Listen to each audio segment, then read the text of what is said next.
Hi friends, welcome back to my channel on all things on our mini homestead. Today I wanted to share with you a few desserts that I made using my sourdough discard, but before I get started baking, I stopped by our local farm to pick up some fresh peaches for one of my desserts.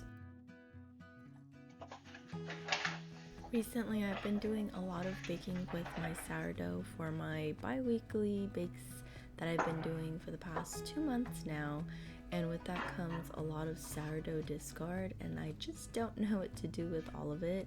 So I figured I'd start by making a few desserts for the family and possibly a few new items to add to my menu for the future. I currently have an abundance of blueberries and strawberries growing in the backyard, so I wanted to use those in my desserts today. Back in the kitchen, I'm starting off with some blueberry crumble muffins. This is a work in progress recipe. I think I still need to tweak a few things, but this was my first attempt and it still turned out pretty good, I'd say. I'm starting off by making the crumble for the muffins. In a medium bowl, I'm mixing flour, sugar, cinnamon, and butter. And once the butter's fully incorporated and crumbled down, I'll set that aside and get started on my muffin batter.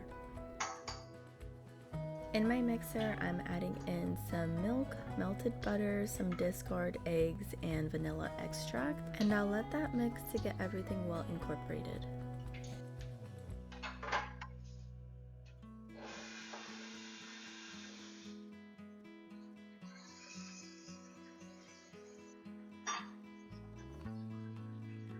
Once all of my wet ingredients are thoroughly mixed, I'll go ahead and add in all the dry ingredients. I'm adding in some flour, sugar, baking powder, cinnamon, and salt.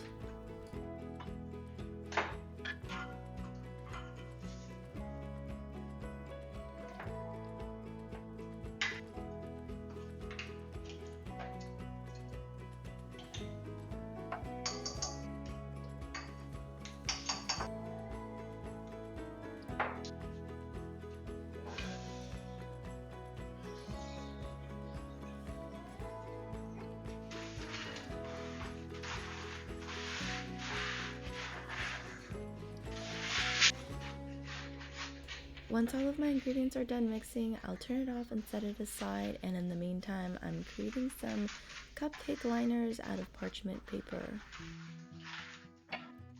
I think this is a pretty nifty trick if you don't have any cupcake liners on hand. I believe I found this trick on TikTok, and so far it's working pretty good. Might just stick with it. You basically just cut the parchment paper into long strips and then place them all together and cut them again to fit inside the little cupcake tins.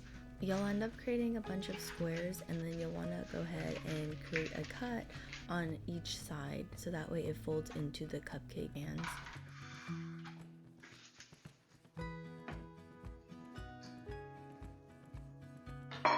Once the oven is done preheating and I have all my cupcake liners, I'll go ahead and grab my blueberries and fold them into my muffin batter.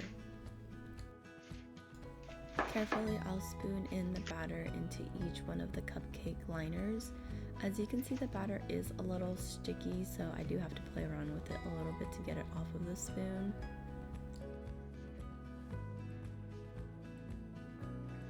Once I'm all done spooning in all of the batter into my cupcake liners, I'll grab my bowl that I set aside earlier to evenly place the crumble on top of the muffins.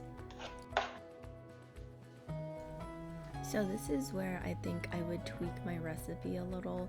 After baking the muffins, I realized that the crumble wasn't staying on as much as I'd like, so I think I would make a blueberry syrup to put on top of the muffins, and then that way the crumble has something to adhere to, and that way I don't have the crumble falling off as much. My oven's set to 400 degrees and I'll let these bake for about 20 to 25 minutes.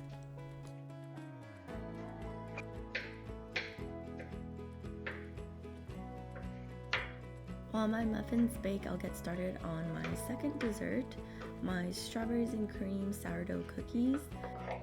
Again, this is my first attempt at making this recipe, and I just wanted to make sure it turned out really good so that way I can add it to my menu for my next bake sale. I'm starting off by dicing up my homegrown strawberries into small pieces, and I'll set that aside while I make my cookie batter. For this recipe, I'm using my base sourdough chocolate chip recipe, but instead of using chocolate chips, I'm using the white chocolate chips instead and adding in some strawberries. I really like my base cookie recipe. They come out very fluffy, chewy, and soft, so I don't think I want to mess with changing that up.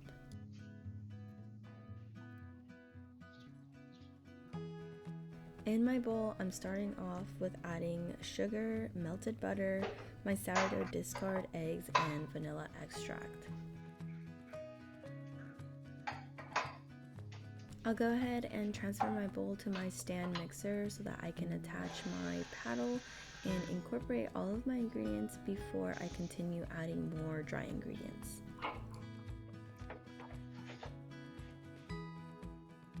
I'm throwing in a few cups of flour, some baking soda and baking powder, and some salt, and making sure everything is well incorporated.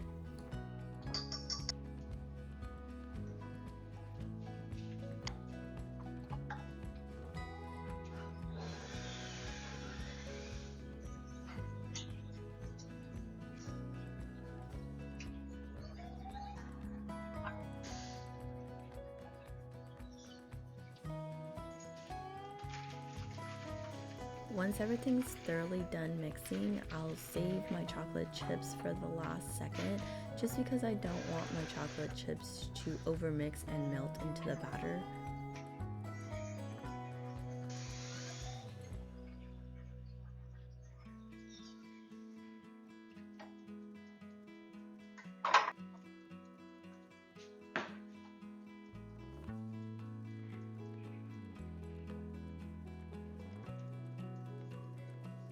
Now I'm going to grab my diced strawberries and pour them into my bowl, and using a baking spatula, I'm going to carefully fold it into the batter, making sure not to overmix.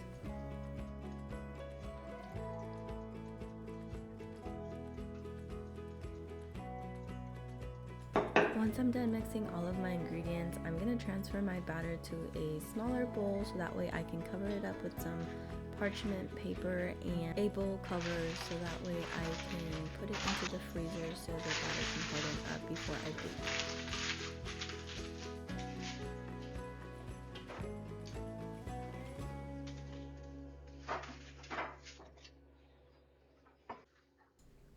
Just in time, my muffins are all done and ready to be pulled out of the oven.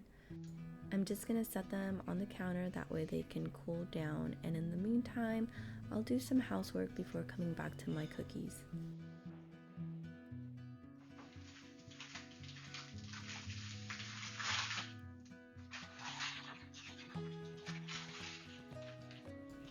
Later in the evening, I come back to the kitchen to pull out my cookie dough from the freezer.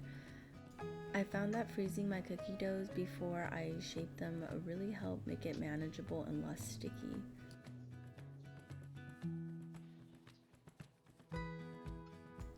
I like to portion off and weigh all of my cookies so that way that they all weigh around 75 to 80 grams. I did notice that the strawberries made the batter a little more watery and runny when I went to weigh and roll up the batter, but that's okay. I'm going to be popping them right back in the freezer for a final chill.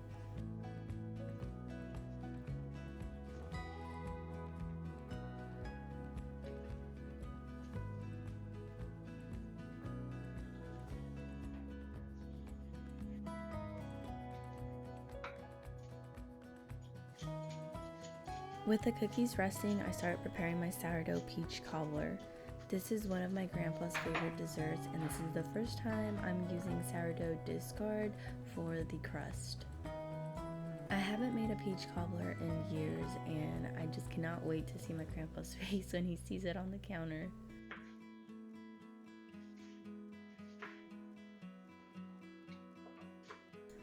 I'm grabbing those farm fresh peaches, and after washing them, I'm going to go ahead and peel them all, slice them up, and throw them into a pie dish.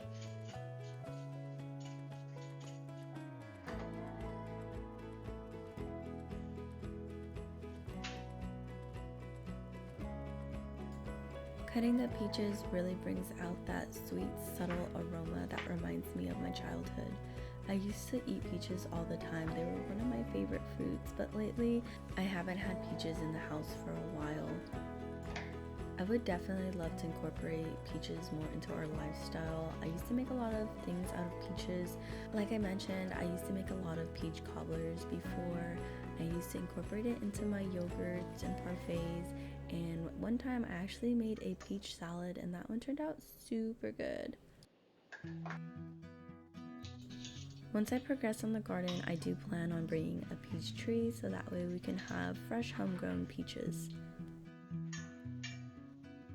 To my sliced peaches, I'm adding in some white and brown sugar, some ground cinnamon, nutmeg, a little bit of lemon juice, and some cornstarch.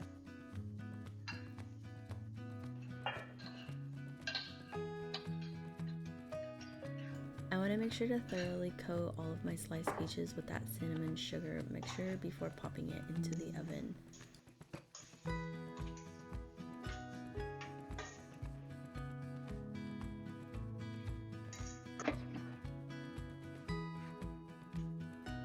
I currently have my oven set to 425 degrees, and once I'm done thoroughly mixing and coating my peaches with that sugar mixture, I'll pop it in for about 10 minutes just to really get the juices out.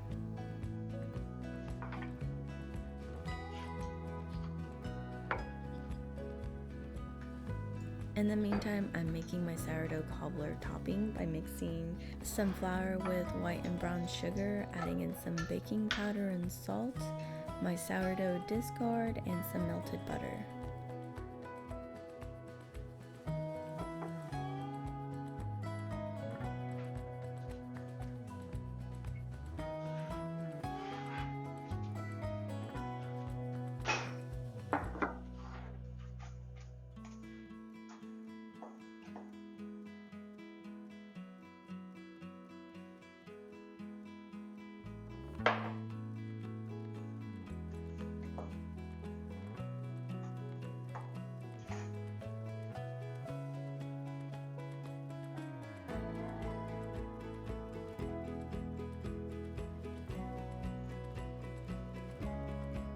Once the cobbler topping is nice and thick, I'll carefully spoon the dough on top of the peaches, leaving pockets for the juices to bubble through.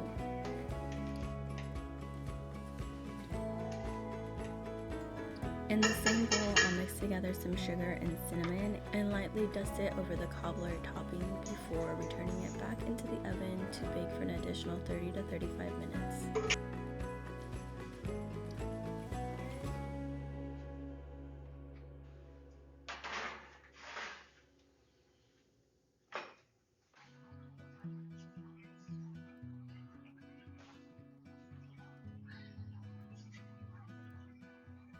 The cobbler emerges from the oven, golden, crispy, and bubbling at the edges, filling my kitchen with such a sweet smell.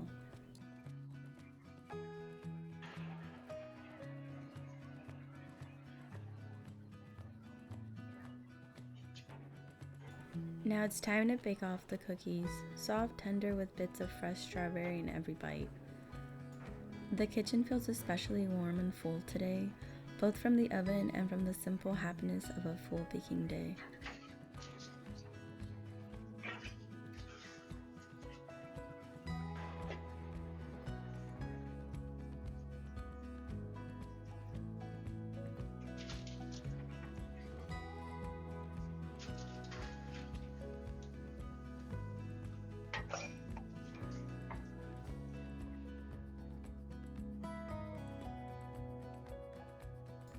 By evening, my counters are full: blueberry crumble muffins, strawberries and cream cookies, and peach cobbler, all made with a little love, a little sourdough discard, and the sweetness of the season.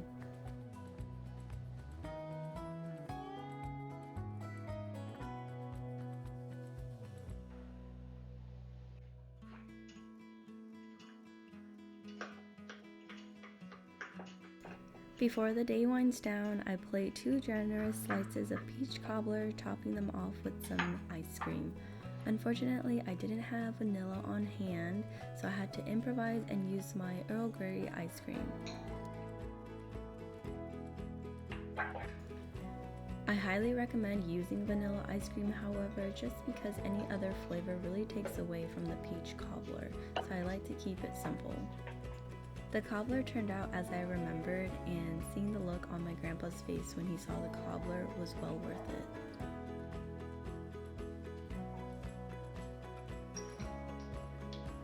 Thank you so much for spending the day with me in my little homestead kitchen. If you enjoyed this cozy bake day, I would love for you to subscribe, share, or leave a comment. Until next time, happy baking.